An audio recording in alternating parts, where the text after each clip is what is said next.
Corazón sobre Nicomaco, obra del autor Leonés Efraín Hernández, a la presentación editorial Procesos de la Noche, de la autora Diana del Ángel. Acompaña Susana Iglesias.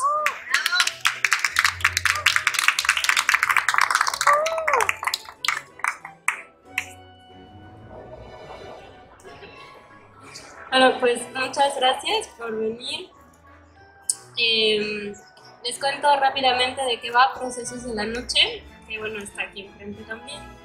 Es un libro de 22 crónicas que narran el proceso jurídico y forense que tuvo que llevar la familia de Julio César Mondragón Fuentes. Julio César Mondragón Fuentes, tal vez para los que no sepan de él, es uno de los chicos normalistas que el 26 de septiembre en Iguala Guerrero fue ejecutado. Ya ven que ese día, además de la desaparición de los 43 compañeros, ejecutaron a otros 3 normalistas. Y el caso particular de Julio es que él fue encontrado al día siguiente, o sea, el 27 de septiembre, un sábado, tirado en un camino de terracería de Iguala, sin la piel del rostro. Entonces, alguien tomó fotografías de esta imagen, 2 fotografías, no se sabe quién las tomó, pero las subieron a internet. Entonces, estas imágenes fueron pues las primeras que pudimos ver y con las que nos pudimos dar una idea de lo que iba a ser pues el terror de Iguala y de todo lo que se fue descubriendo sobre México, ¿no? A partir de esa noche. Entonces, cuando la familia recibió el cuerpo de Julio, también recibió una primera necropsia en donde decía que la herida en el rostro y en el cuello había sido hecha por fauna del lugar, es decir, por perros o por roedores. Entonces la familia, sin ser perito, ¿no? Sin ser un especialista en el tema, no estuvo de acuerdo. De hecho, si ustedes ven con cuidado esa imagen o en las fotografías que después fueron obtenidas del levantamiento del cadáver, se puede ver muy claramente en algunas partes cortes limpios, es decir, que solo pueden ser hechos con un objeto punzocortante. Entonces, bueno, la familia de Julio, pues les digo, no estaba de acuerdo en esto, pero tampoco sabían qué hacer, ¿no? Porque tampoco son abogados. Y entonces, pues en pedir asesorías llegaron con Sayuri Herrera, que era entonces coordinadora del Centro de Derechos Humanos Fray Francisco de Vitoria, de allá de la Ciudad de México. Y bueno, con el paso de los meses, ella en marzo del 2015 asumió el caso por completo de Julio, y entonces optaron por hacer una segunda necropsia para poder pues establecer qué es lo que había ocurrido con ese corte y con el resto del cuerpo de Julio, ¿no? Y entonces para hacer esa segunda necropsia pues era necesario hacer una exhumación, ¿no? Lo cual implicaba un proceso no solo difícil por los trámites burocráticos que eso implica en México, sino también un impacto emocional muy grave para la familia, un impacto del que yo creo que todavía no se recuperan y no sé si se vayan a recuperar. La exhumación de Julio fue el 4 de noviembre del 2015 y su reinhumación solo pudo ser posible, fíjense ustedes, hasta el 12 de febrero del 2016. Y eso fue así porque en los juzgados de Iguala, de Villa Aldama, que está en Veracruz, de Tepic y del Reclusorio Norte de la Ciudad de México, tardaron todo ese tiempo, o sea, casi 3 meses, en hacer un trámite que permitiera tomar pues unos cortes de hueso de la tibia de Julio para poder hacer la prueba de identificación genética, que no estaba bien hecha tampoco desde el principio. Entonces, obviamente, no solo por el tiempo, que fueron 3 meses, fue duro para la familia, sino porque además, si ustedes se dan cuenta, pues en esas fechas se cruzan las fiestas decembrinas, ¿no? Y además a la familia, en ese momento, el 29 de diciembre del 2016, falleció el abuelo de Julio, que era el mayor de los Mondragón. Entonces, digamos que todo se les juntó.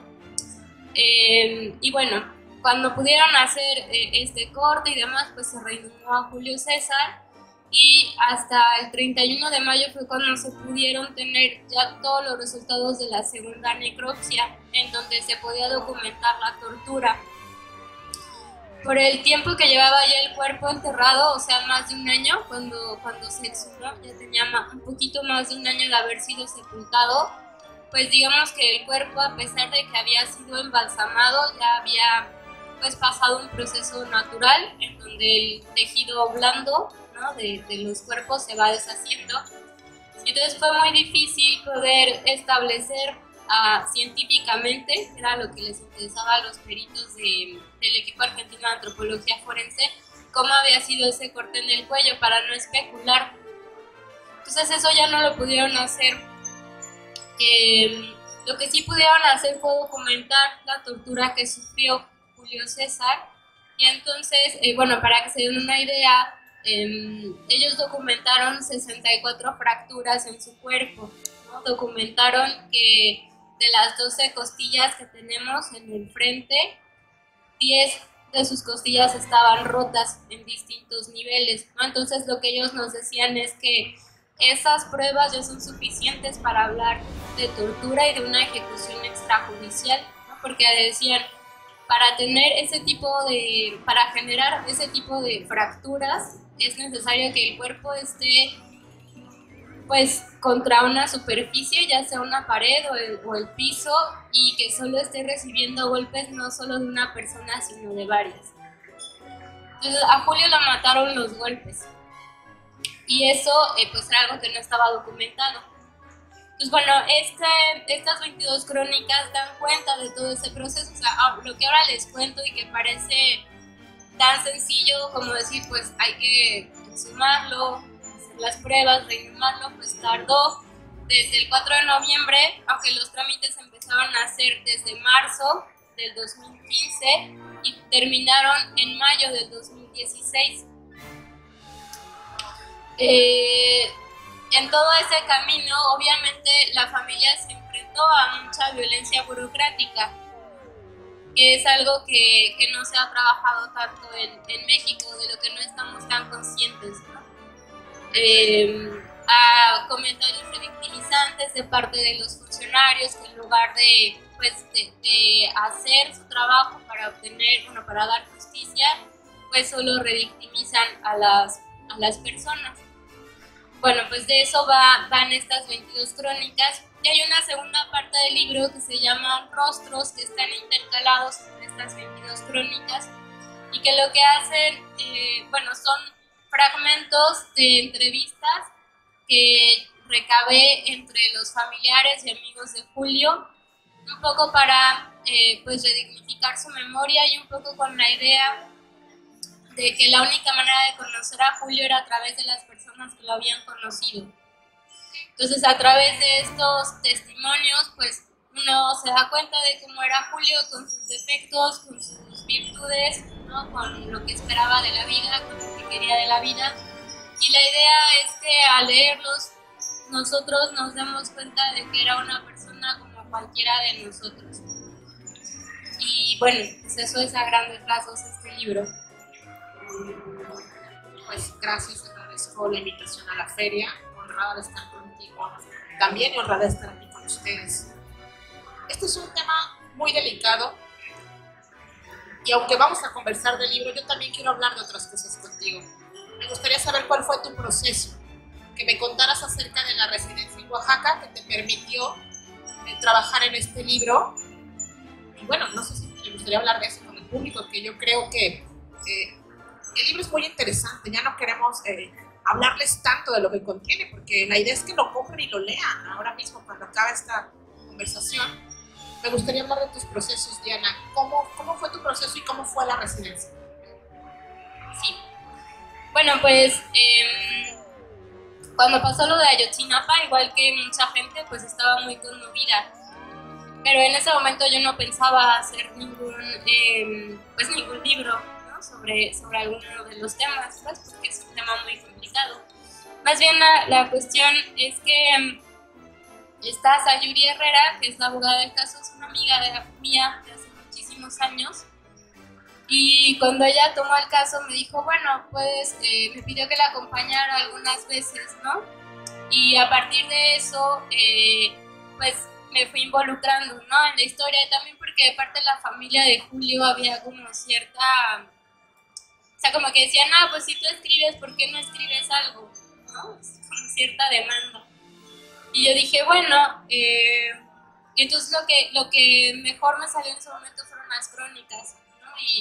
Y así fue como se fueron haciendo estos textos con la idea de poder difundir, de dar a conocer lo que estaba pasando, porque tal vez como ustedes sepan, el caso de los tres compañeros, ¿no? De Julio César Ramírez Nava, de Daniel Solís Gallardo y de Julio César Mondragón, quedó hasta cierto punto relegado por la exigencia urgente de la aparición de los 43 compañeros. Entonces muy poca gente sabía si Julio era también parte de los normalistas, ¿no? Y entonces, bueno, pues un poco era con esa intención que fui haciendo las crónicas.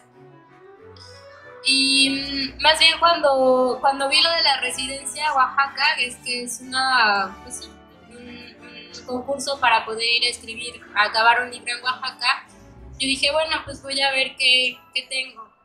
Y entonces, pues vi que no había trabajado casi ninguno de mis otros proyectos porque había estado enfocada en escribir estas crónicas. Y dije, bueno, pues las voy a mandar. Y en algún momento pensé que tal vez no les iba a interesar porque era un tema complicado, ¿no? Pero pues me dio mucho gusto cuando aceptaron el proyecto. Y entonces el año pasado, en el 2017, fue cuando terminé de transcribir las crónicas, porque había muchas de las que ya tenía notas, así en el cuaderno y todo, pero no las había transcrito, porque a veces porque no me daba tiempo y a veces también como porque no tenía el ánimo de volver a transcribir y de volver a rememorar, y entonces las dejaba así, pues ahí en pausa, ¿no? Y en Oaxaca fue cuando terminé de transcribir todas, de hacer la revisión, de integrar los testimonios que en un principio yo había pensado que me sirvieran para hacer una biografía así como lineal, digamos, ¿no? Pero la verdad es que es muy difícil integrar todos estos hechos en una narración, pues así, de línea. Pues por eso quedaron así, pues en fragmentos. Te voy a citar para iniciar otro vértice en la conversación. Tú dices, a veces es necesario hacer trampa para cumplir la ley. Y vuelvo a esta experiencia que tuviste con los peritos, y con esta parte de la victimología, que no es la misma visión que puede tener un escritor, un periodista o alguien de la sociedad civil. Si tú tratas de despegarte de Diana, la que escribe, y situarte como si fueras un narrador fuera de todo esto, ¿qué pensarías acerca de tu propia historia?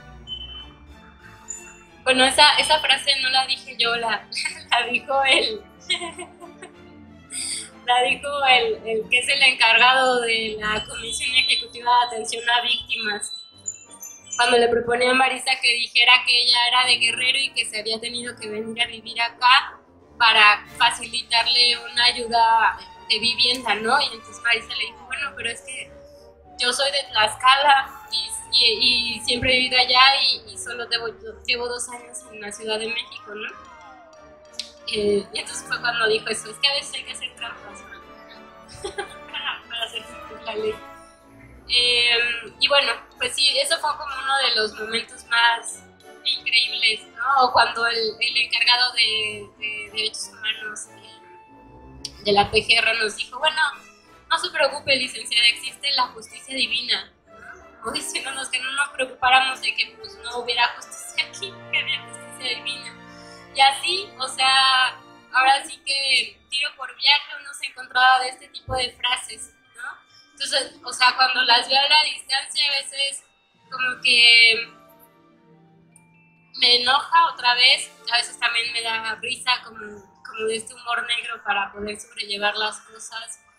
Yo diría que es una historia muy dura por todo esto que contiene, o sea, porque en cierta medida algo que nos deja es la experiencia de que las personas que bueno, que han sido violentadas en sus derechos humanos y optan por pedir justicia se van a enfrentar a más injusticia, ¿no? De pronto podría ser esa una de las lecturas y yo creo que eso es devastador en un país en donde todos los días se cometen violaciones a derechos humanos con el mismo grado de violencia y con el mismo grado de impunidad que en el de julio.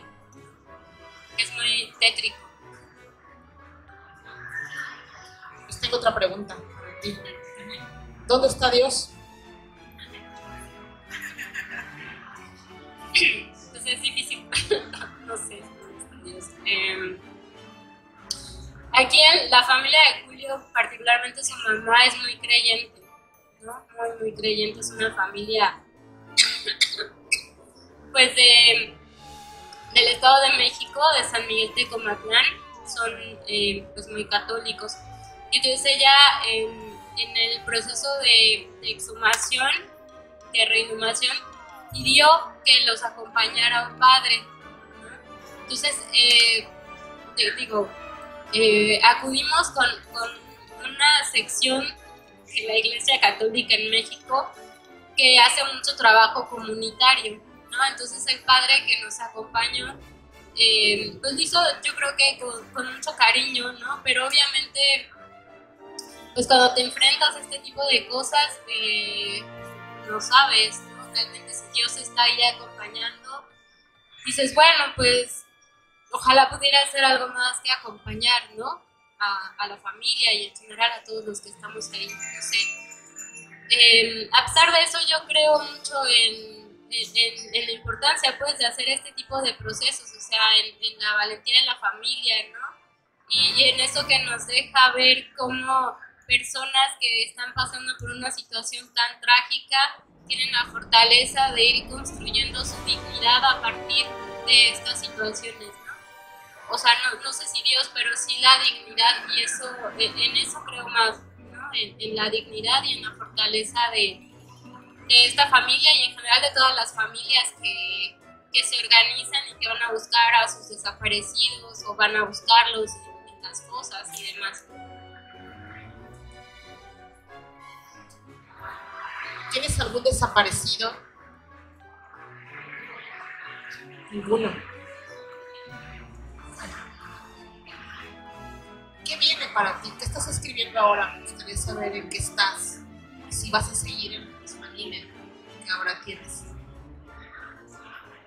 Pues ahorita empecé a revisar más como mis promarios, ¿no? Porque antes de esto yo había escrito más poesía, entonces como que volví un poco a la poesía y ya es distinto, ¿no? Porque antes quizás el tono predominante era más lírico y ahora me es más fácil integrar otros temas, ¿no? Como de violencia, así en la poesía. Creo que eso es algo bueno para mí. Y bueno, desde luego que me interesa mucho todo lo que está sucediendo, ¿no? Alrededor. Quizás el único texto que he hecho un poco en este mismo sentido fue una pequeña crónica de una misa que le hicieron a Lesbi, a una compañera que asesinaron allí en Ciudad Universitaria.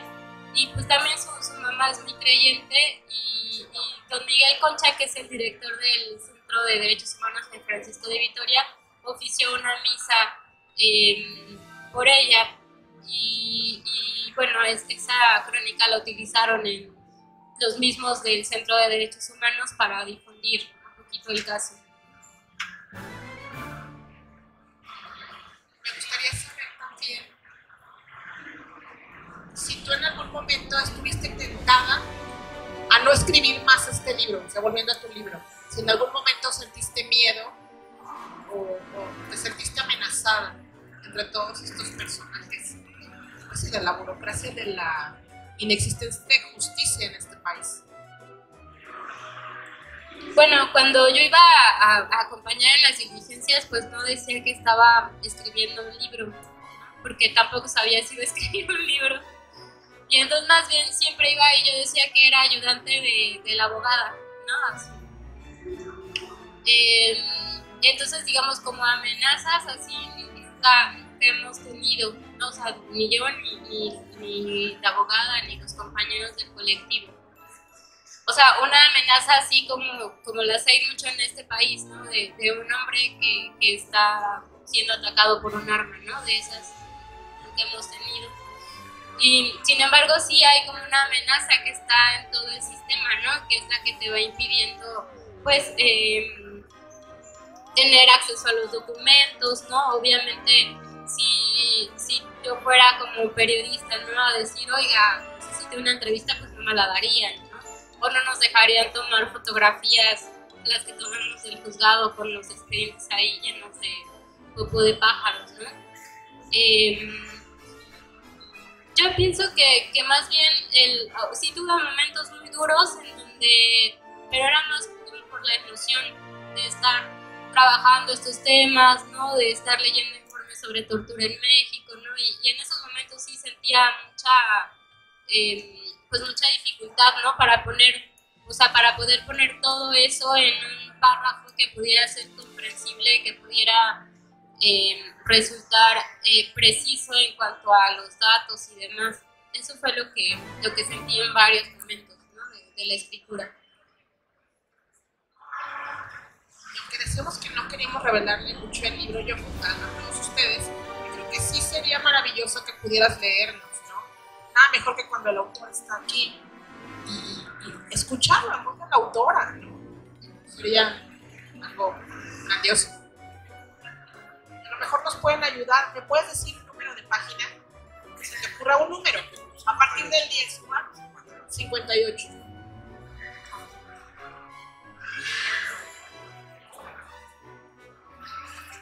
Es más, podemos hacer algo muy interesante. ¿Por qué no lanzan una pregunta y vamos jugando como un oráculo? Vamos a ver. ¿Nos puedes hacer una pregunta, por favor? ¿En general?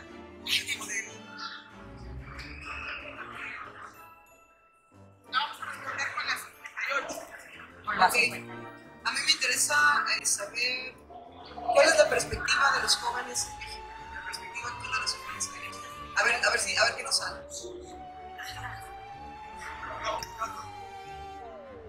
A ver qué sale. Llegamos cerca de las 6 de la tarde al centro de Iguala, Guerrero. Enfrente del Palacio Municipal, quemado el 22 de octubre de 2014, la Central Estatal de Trabajadores del Estado de Guerrero y otras organizaciones sociales han instalado un templete. Alrededor penden carteles y fotografías de los 43 desaparecidos. En el centro del escenario hay una manta con los rostros de los 3 normalistas ejecutados entre la noche del 26 y la madrugada del 27 de septiembre del año pasado. El recibimiento para Marisa es la viuda de Julio, es de lo más cálido, en parte por la pérdida de su esposo y también porque ella misma es normalista.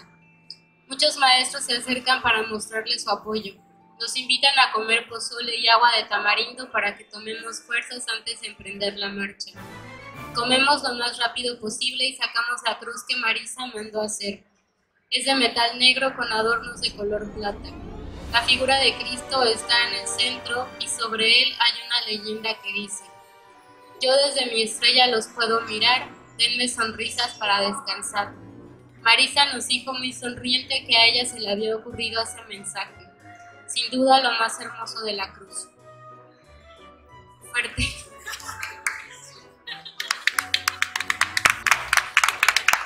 ¿Alguien más quisiera hacer una pregunta?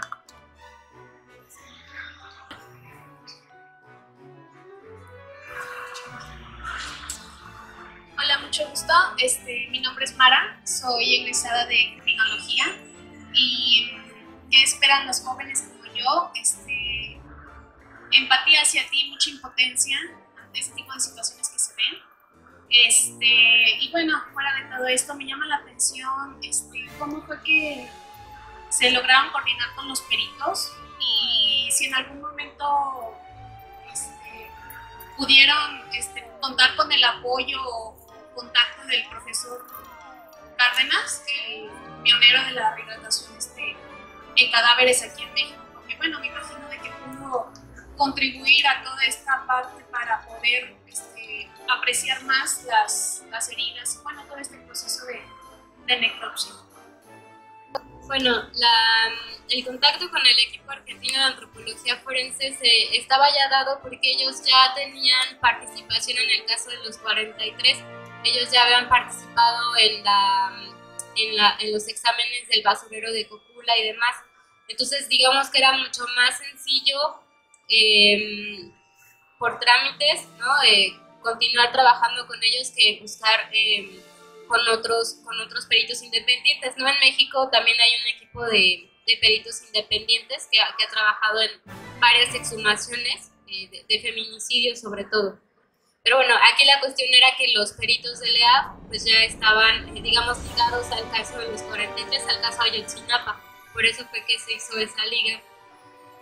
Además de los peritos del EAF, había otros peritos, eran 7 y 7, 7 del EAF y 7 de la PGR, en la idea supuestamente de buscar una equidad, ¿no? La PGR pidió que si nosotros llevábamos 5 peritos, ellos iban a llevar los mismos, ¿no? Entonces, el cuerpo de Julio fue examinado por estos 14 peritos, más 4 de la defensa de los policías, más 2 que eran observadores de la CNDH. Entonces, en total eran 22 peritos.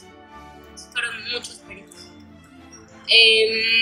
Sobre el profesor Cárdenas, no tenía idea, eso nunca fue planteado ese proceso de rehidratación que dices.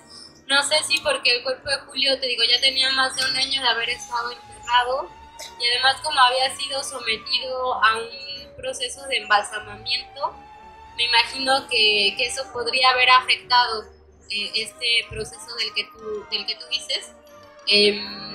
Y bueno, por eso fue que se concentraron en estudiar los huesos y la parte de los tejidos blandos que todavía estaban más o menos en buen estado.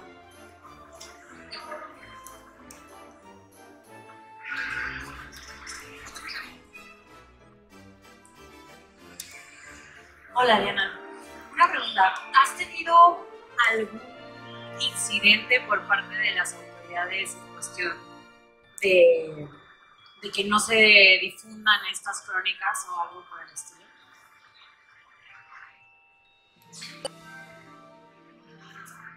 Pues todavía no. El libro salió en septiembre del año pasado y como yo lo tuve el día 18 de septiembre y ya ven que al otro día fue el temblor, entonces la promoción, digamos, se pospuso hasta octubre, pero aún así en octubre todavía había muchos temas, ¿no? De temblor y de los damnificados. Y entonces, pues ahorita en realidad es cuando se está haciendo la mayor promoción, ¿no? Pero bueno, hasta el momento no he tenido ninguna situación de ese tipo. Espero que así sea.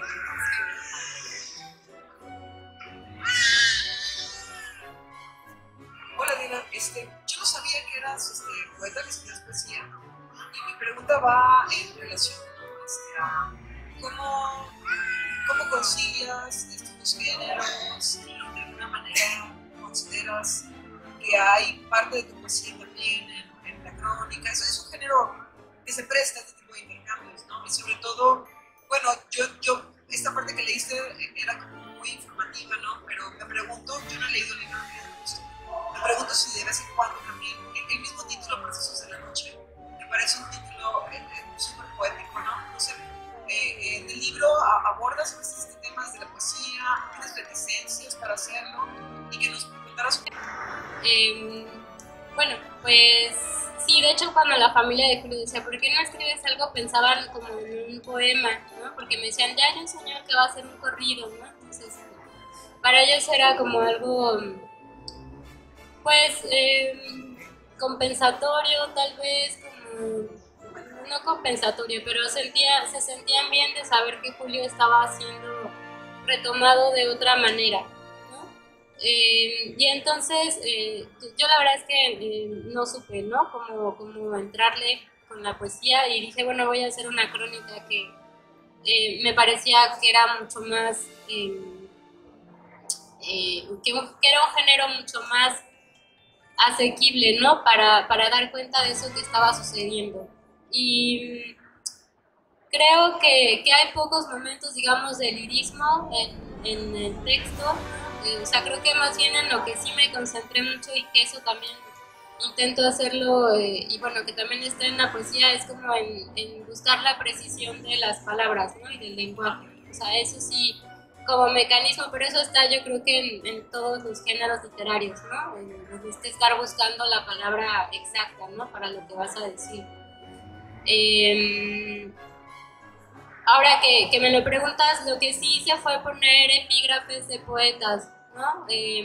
Yo leía mucho un poema que le escribió Pablo Neruda a Miguel Hernández cuando lo mataron en España, y pues Miguel Hernández también era muy joven, entonces Pablo Neruda le escribió un poema así, muy bonito. Entonces yo lo leía mucho como para conectarme con ese sentimiento, ¿no? Que me permitía escribir el texto. Y entonces una parte de ese poema lo cité, y también cité un poema de Vallejo que se llama El cadáver, y entonces habla que está un cadáver, y entonces primero se reúne un hombre, o sea, primero llega un hombre y le dice que se levante, y luego llegan más y más hasta que el cadáver se levanta, ¿no?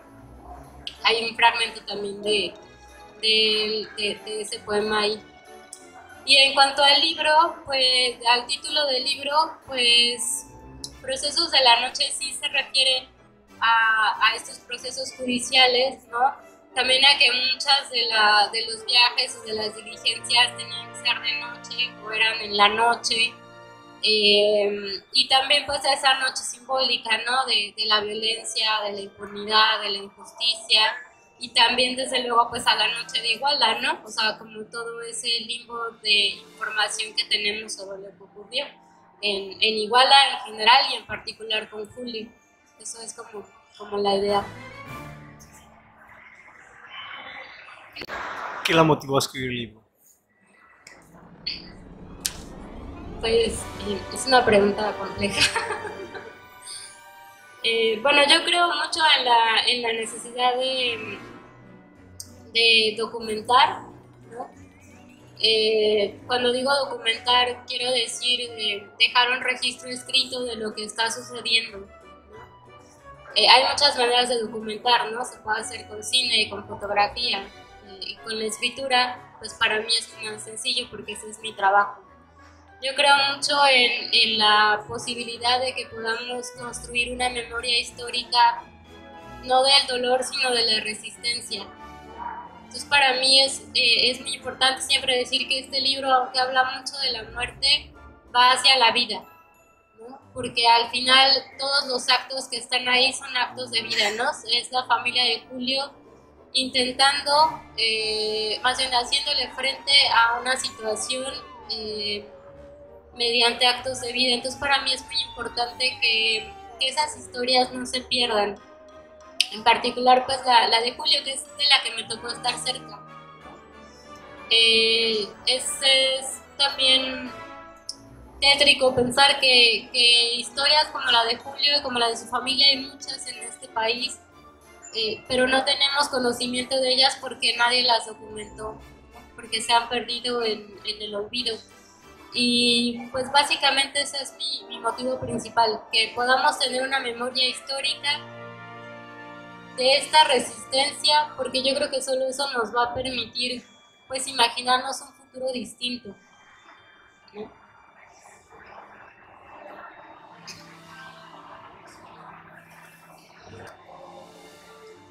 Bueno, con tu experiencia habiendo vivido todos estos procesos burocráticos, penales y judiciales, me gustaría saber cuál piensas tú que es o podría ser la raíz de toda esta como ineptitud o corrupción en el sistema penal de México, ya sea hablando económica, política, o social o culturalmente.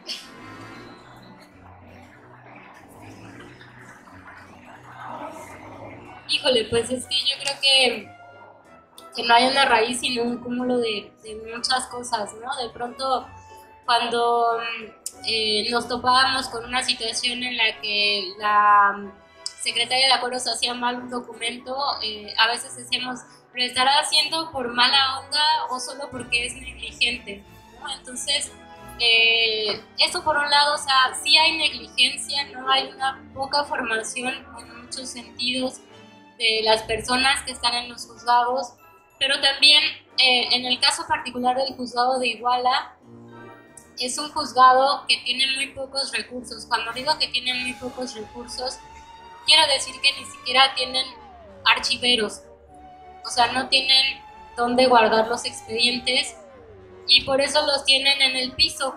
Así, o sea, tú llegas al juzgado de Iguala, que es una sala muy grande y hay pilas de expedientes en el piso. Y entonces, como además hay entradas en la parte de arriba, pues entran las golondrinas y cagan encima de los expedientes. Todavía el año antepasado, en uno de los huracanes, se voló el techo en sábado. Y entonces, como nadie está ahí los sábados, o sea, estuvo lloviendo todo el resto del domingo y cuando llegaron el lunes los trabajadores, pues vieron que todo estaba mojado, o sea, las computadoras, los escritorios. Y cuando fuimos, yo le dije de broma a uno de los chicos que trabajan ahí, que bueno, a ver si así sí les cambian las computadoras, porque trabajan con computadoras así, con pantallas de estas de bulbos todavía, de las grandotas. Le dije, a ver si así te cambian la computadora. Y me dijo, no, nos dijeron que la pusiéramos a secar y que si encendía, pues ya. Entonces, como sí encendió, ya no les compraron computadoras nuevas, ¿no? Entonces, eso tiene que ver, pues, con la corrupción, pues, no de los trabajadores de ahí, sino con la corrupción de, yo no sé en dónde se queda ese dinero, pues, o sea, porque todos ellos no es que tuvieran las grandes camionetas, algunos llegaban así en transporte así público, digamos. Entonces yo creo que es un cúmulo de muchas cosas, ¿no? que están ahí. Y creo también pues que hay poca voluntad de ellos, ¿no? Yo decía, bueno, o sea, no cuesta mucho comprar unas bolsas de plástico y ponerlas encima, ¿no? de los expedientes, o sea, para dignificar su espacio y su trabajo, ¿no? Pero la verdad es que mucha gente pues cae en la apatía, me imagino, y es difícil como buscar otras opciones. Entonces son como algo del sistema y algo también de que cada uno vamos aportando, ¿no? Para hacer este clima pues, sí, de impunidad y de injusticia.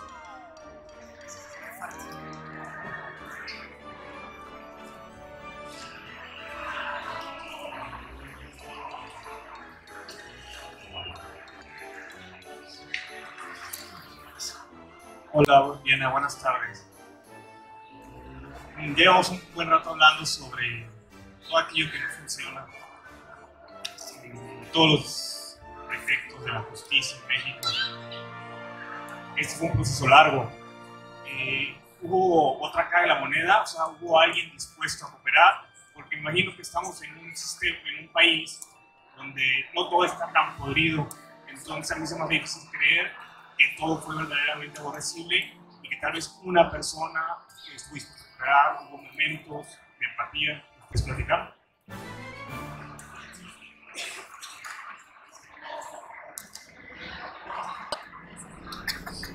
Sí, pues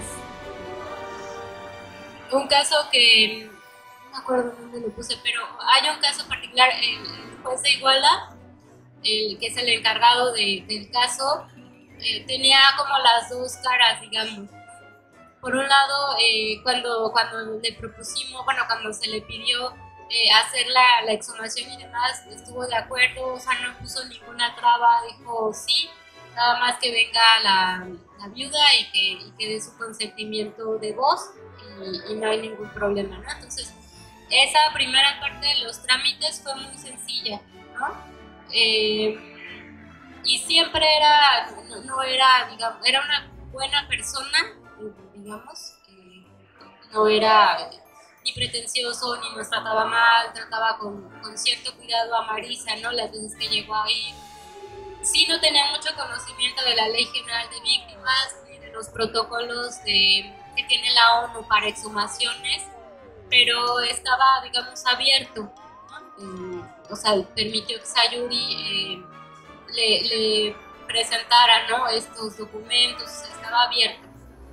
Pero ya hacia el final, cuando se iba a hacer la prueba de identificación genética, en lugar pues hacer el trámite más rápido para que se pudiera reinformar a Julio lo más pronto posible, optó por un procedimiento que se llama dar vista a todos los implicados, que quiere decir que todos los implicados en el caso de Julio tenían que saber de este procedimiento, lo cual supuso que se tuvieran que hacer 3 exhortos, ¿no? Uno a Tepic, uno a Villaldama y otro a Almoloya. Son 3 penales federales donde están 3 implicados, ¿no? Y entonces eso tomó muchísimo tiempo. Entonces, por ejemplo, eso de pronto no lo entendías. O hubo otra vez, a propósito de lo mismo, en que Sayuri le presentó un documento en donde se explicaba en qué laboratorio iban a hacer las pruebas genéticas, que no es un laboratorio que está aquí, es un laboratorio que está en Estados Unidos. Y entonces, pues ella puso el nombre del laboratorio y la dirección de Estados Unidos, o sea, todo en inglés porque está en Estados Unidos. Y entonces él insistió en que teníamos que presentar una traducción de esos, o sea, del nombre del laboratorio y de la dirección.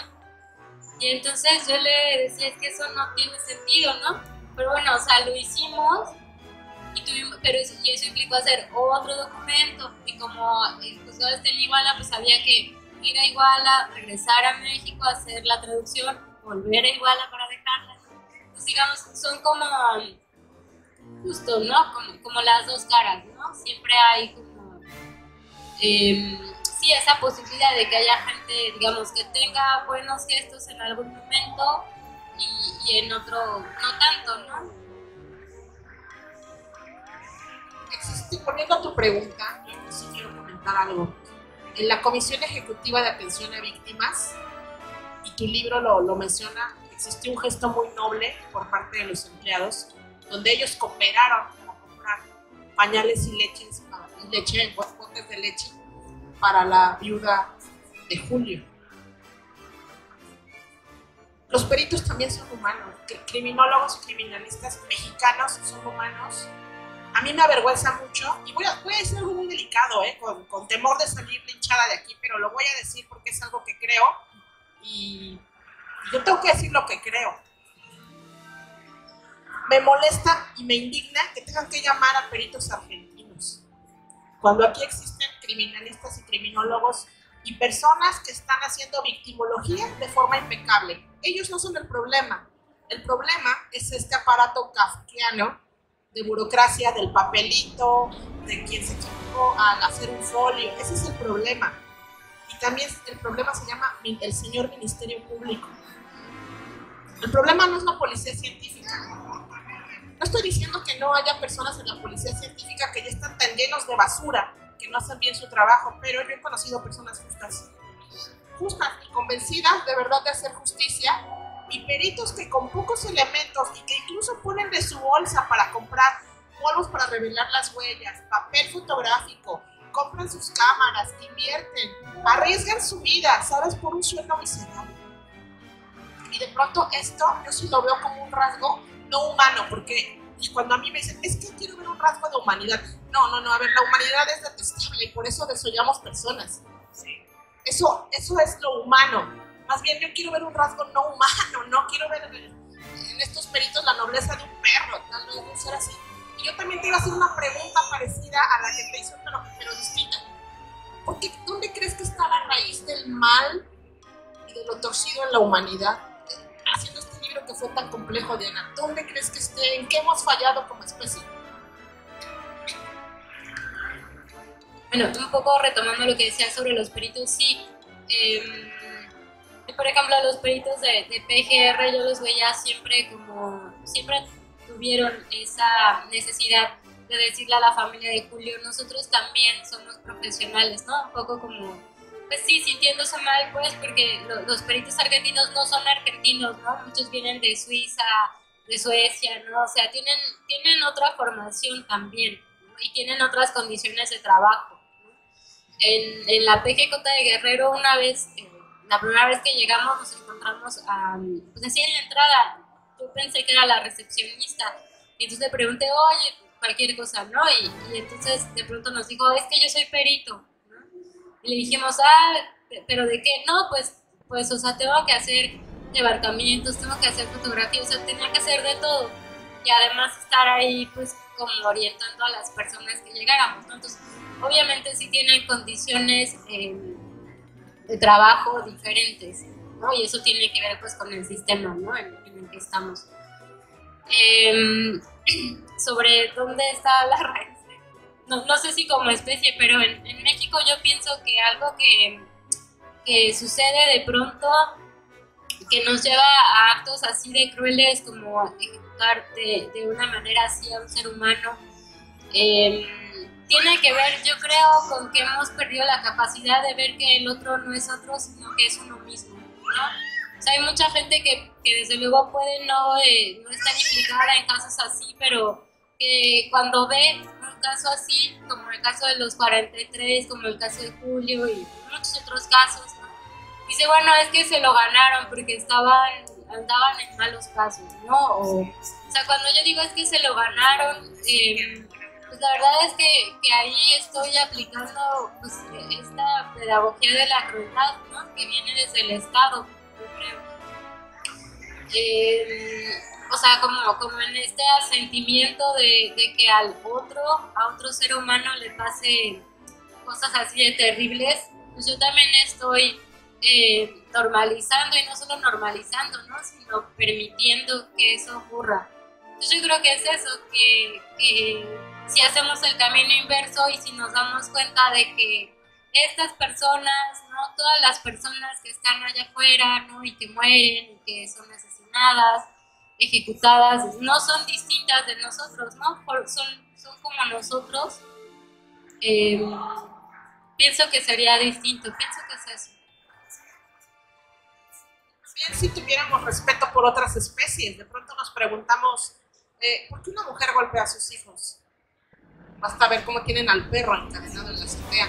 Creo que todo empieza desde ahí, por eso me refería a que tal vez hemos fallado como especie al no proteger a los más vulnerables. ¿Quiénes son los más vulnerables? Ancianos, jóvenes, niños y animales no humanos, ¿no? Entonces, basta ver el maltrato de animales no humanos que tenemos alrededor. O sea, no importa torturar un mono 10 años en un laboratorio con tal de salvar a alguien de casa, eso no importa. Y creo que de ahí viene todo esto. De pronto decimos, bueno, ¿por qué van a desollar a alguien? ¿No has visto cómo le quitan la piel a un hurón vivo? Entonces, ¿cómo es posible que el ser humano diga, es que no sé por qué es esto? No, voltea a ver lo que haces a otras especies, y yo creo que esa es la cadena de violencia en la que vivimos inmersos y no debemos normalizarla, como dices tú. Yo creo que tenemos que romperla, que como especie ya basta de hacer daño y vernos en el otro. Se nos ha olvidado la otredad, ¿no? Y a mí me gustaría, no sé, a todos, yo creo que Diana leyera más, ¿no? Sería increíble, creo.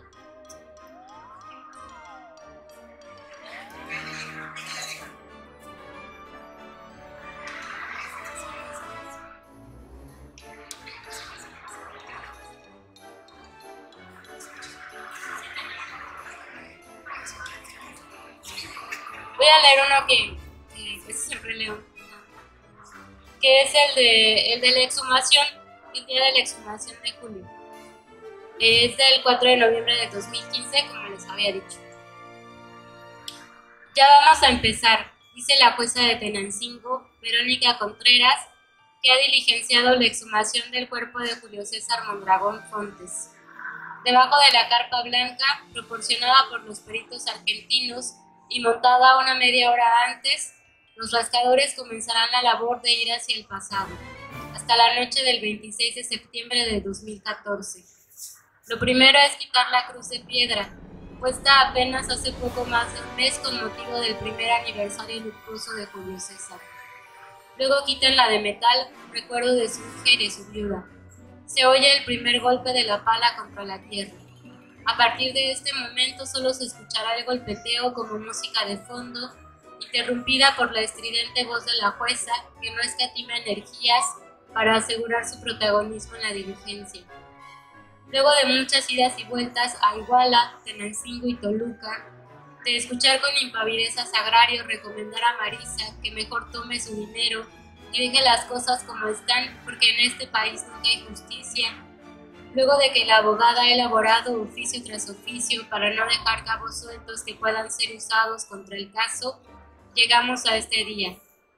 Este miércoles 4, el panteón todavía está vestido de 2 de noviembre. Nardos, cempasúchil y azucenas lo adornan. El sol cae a plomo sobre nuestras cabezas. Alrededor de la carpa hay una valla de policías de todo tipo, ministeriales, estatales y federales. 2 opilotes planean muy por encima del panteón de San Miguel Tecomatlán. En el primer cerco están la jueza y sus 2 secretarios de acuerdos. Marisa, su abogada, su psicóloga de aluna y los 22 peritos que ejecutarán los exámenes periciales de esta segunda necropsia. 9 pertenecen al equipo argentino de antropología forense, 7 son de la PGR, 4 vienen por parte de la defensa de los policías imputados por el homicidio de Julio César y 2 serán observadores de la Comisión Nacional de Derechos Humanos. También se encuentra personal de sanidad, de fumigación y otros funcionarios federales, estatales y municipales. En el segundo cerco se encuentran los tíos y primos de Julio, acompañantes del caso provenientes del colectivo El Rostro de Julio y otros de Aluna. El tercer cerco está destinado para curiosos, funcionarios menores, prensa y más policía. En poco tiempo, junto al hueco en que se va convirtiendo la tumba de Julio, se forma un montón de tierra que ya alcanza la altura de la barda que rodea el panteón. No pareciera que en ese espacio tan pequeño haya cabido toda esta tierra. Lo primero que encuentran es una pequeña caja de madera que tiene la forma de un ataúd. Allí está la sombra, dicen. En Tecomatlán, lo que queda de la cera, los pétalos que caen de las flores y la cal que forma la cruz en los velorios es la sombra del difunto. Todo eso se guarda en una caja y se entierra junto con la persona. Así, lo primero en salir es la sombra de Julio, que rápidamente es medida y abierta por los peritos para verificar su contenido. Una bota hunde el filo de la pala contra la tierra para ir sacando poco a poco la primera capa que cubre el cuerpo de Julio. Una palada tras otra, finalmente se llega a la losa que cubre el féretro. Entonces el trabajo se intensifica para los rascadores, que ahora tienen que romper la losa de concreto. Pedazos de piedra saltan desde el punto central. Luego, piedra a piedra, se deshace no solo la losa, sino también la primera sepultura de Julio. Una sepultura hecha en medio del dolor, con apresuramiento y con miedo de que el cuerpo les fuera robado. El desgaste físico es para los rascadores y el desgaste emocional para los familiares, que ahora están desenterrando en sus recuerdos esos últimos días de septiembre hasta el 1 de octubre, día en que Julio fue sepultado. La madre de Julio se distrae preparando y obsequiando a todos los presentes pan, chocolate y agua de limón. Marisa no ha dejado de estar atenta a todo lo que hacen los sepultureros y los peritos. Por ahora se ve tranquila. Los demás tratamos de acompañar de la mejor manera. Con mucha maña y algunos lazos logran sacar el féretro. Será necesario abrirlo para que las autoridades pertinentes y los familiares constaten que ahí dentro está el cuerpo de Julio. Se toman las medidas necesarias, que todos tengan tapabocas, que solo estén presentes los familiares, que se cumplan los protocolos. El féretro es azul con adornos plateados, por el paso del tiempo se ha oxidado y en los bordes se ha quedado algo de tierra. Lo primero es limpiarlo, pero no con agua, pues se podría filtrar algo de líquido y eso dañaría la evidencia. Más vale usar unos cuantos cepillos y toallas higiénicas. Después de asegurarse que todo está en orden, se procede a abrir la caja. Solo se oye el chirrido de la tapa, separándose un borde del otro como si de un párpado se tratara, y el cuerpo de Julio queda al descubierto, mirándonos desde la lejana e inolvidable noche del 26 de septiembre. Bueno, pues ya. Para que vean al final, compren el libro.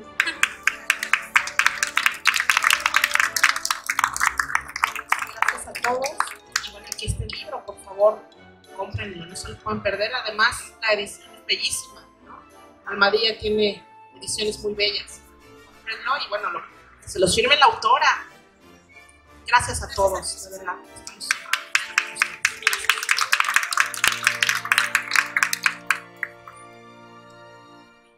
Por su presentación en la Feria Nacional del Libro 2018.